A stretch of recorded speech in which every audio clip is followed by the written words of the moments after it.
Et pour aller plus loin, nous sommes en visioconférence avec le virologue Christian Bréchot. Bonjour, vous êtes aussi membre du conseil d'administration du Global Virus Network. D'abord, cette épidémie, on l'a vu, est localisée sur le continent africain. C'est une maladie qu'on connaît un peu, il y a un vaccin. Comment expliquer que cette souche virale observée en ce moment soit plus dangereuse que les précédents ?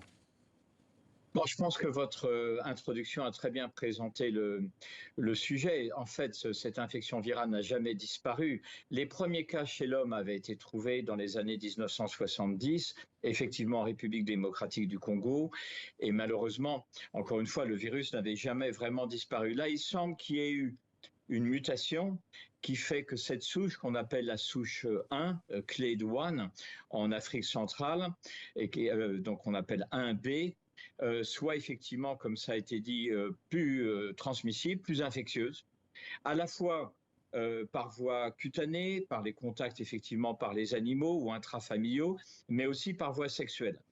En 2022, ce qui s'était passé, c'est que c'était la souche qu'on trouve plutôt en Afrique occidentale, dite souche 2, qui à nouveau avait muté, avec une transmission par voie sexuelle plus forte, et c'était pour ça qu'on avait eu cette épidémie plus importante à l'époque en Amérique du Nord et en Europe. Donc, je pense qu'il faut bien comprendre que le virus n'avait jamais disparu.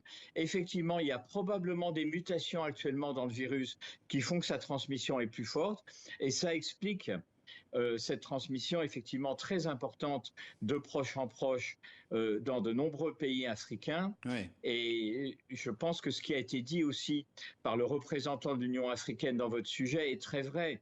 Ce que nous rappelle simplement cette épidémie, c'est c'est ce qu'on appelle le Global and One Health.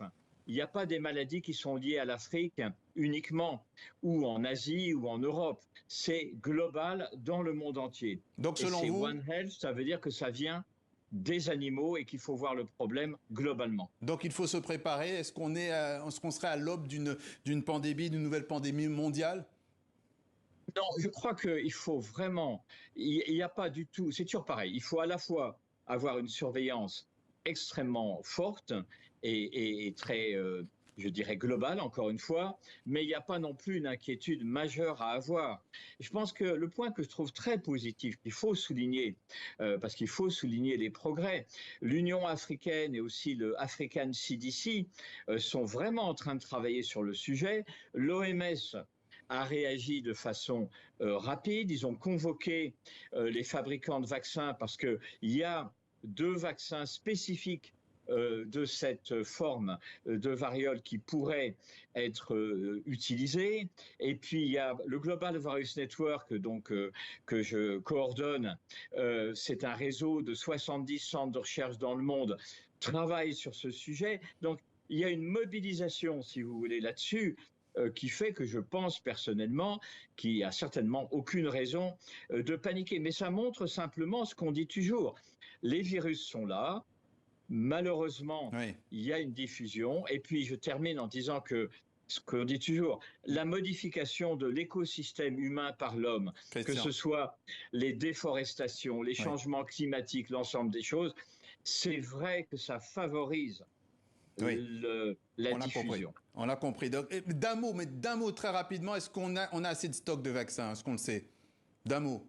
Alors, je pense que pour l'instant, on a assez de stock de vaccins contre la variole. Oui. On n'a pas assez de stock sur les nouveaux vaccins. Mais encore une fois, avec des mesures de surveillance et de contrôle et de précaution, on peut faire énormément déjà pour arrêter. Christian Bréchot, virologue qui est aussi membre du conseil d'administration du Global Virus Network. Merci d'être passé par le journal de TV5 Monde.